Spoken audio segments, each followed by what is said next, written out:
Our guest for this year's anniversary celebration and has been keeping us updated for 2 years is a Master of Science in Plant Breeding, major in Horticulture from the University of the Philippines Los Banos.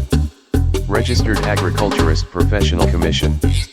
Senior Science Research Specialist. Plant Mutation Breeding and Biotechnology Research Unit. Agriculture Research Section, Atomic Research Division.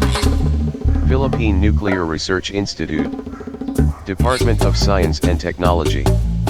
DOST.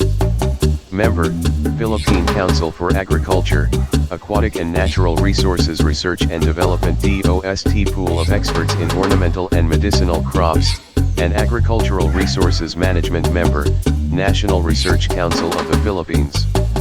Chair, Ornamental Crops Technical Working Group, National Seed Industry Council, Bureau of Plant Industry. Accredited Plant Breeder and Tissue Culturist. BPI. Founding Member, Philippine Native Plants Conservation Society, Incorporated. Career Scientist 1. Civil Service Commission and National Academy of Science and Technology. DOST. To give us the latest updates of Philippine Hoya. Ladies and gentlemen, may I present to you the writer of the book entitled A Collection of Philippine Hoyas and Their Culture, Mr. Fernando Nanding Aurigue.